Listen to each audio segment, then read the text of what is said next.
நான் உங்கள் ஷாம் பேசுகிறேன். எல்லாரும் எப்படி இருக்கீங்க?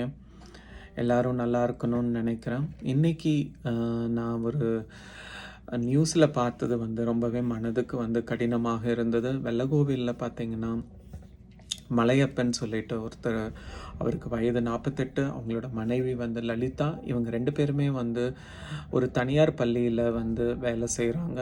இவர் அந்த தனியார் பள்ளிக்கு வேன் ஓட்டுபவரா இருக்காங்க. அவங்களோட மனைவி அவருக்கு உதவி செய்பவராக இருக்காங்க. இவங்க 2 பேருமே 20 குழந்தைகளோடு ஈவினிங் அவங்கள ஹோம் ட்ராப் பண்ணுறதுக்காக கோவை ஹைவேல போயிட்டு இருந்திருக்காங்க. அப்போ போய்க்கொண்டு இருக்கும்போது என்ன ஆயிருக்கு, அவருக்கு நெஞ்சு வலி வந்திருக்கு. ஸோ நெஞ்சு வலி வந்த உடனேயே அதை கொஞ்சம் கூட பதட்டமோ குழப்பமோ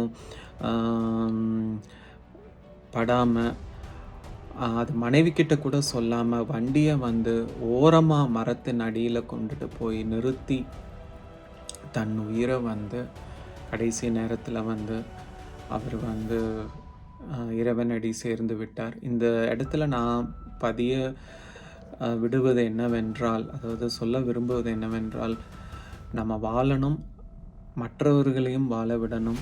நம்மளால் முடிந்தளவு மற்றவங்களுக்கு நம்ம உதவி செய்யணும். எந்த நேரத்துலையும் யாருக்கும் கெட்டது நினைக்கக்கூடாது, கெட்டது செய்யக்கூடாது.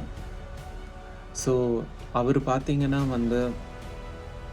தன்னுடைய அந்த லாஸ்ட் மினிட்லேயும் மற்றவர்கள் எந்த விதத்துலேயும் தன்னால் பாதிக்கக்கூடாதுன்னு நினச்சி தன்னுடைய அந்த வலியும் வேதனையும் பொருட்படுத்தாமல் அந்த 20 உயிர்களையும் காத்த அவர் தெய்வ குணம் உள்ளவர். ஸோ அவருக்கு அவரோட ஆத்மா சாந்தி அடையட்டும்.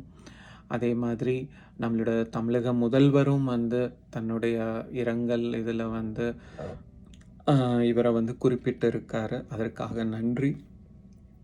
மேற்கொண்டு நம்மளோட தமிழ்நாடு அரசு அவருக்கு ஒரு நல்ல வேலை வாய்ப்பை, அவங்க குடும்பத்துக்கு ஒரு நல்ல வேலை வாய்ப்பை, அவங்க குழந்தைகளுக்கு எதிர்காலத்தை உதவ வேண்டும் என்பதை நான் பதிவிட்டுக் கொள்கிறேன்.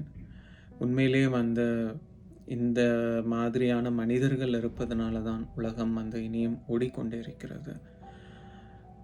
ஸோ நாம் அவரோட ஆத்மா சாந்தி அடைய வேண்டும் என்று இறைவனிடம் பிரார்த்திப்போம்.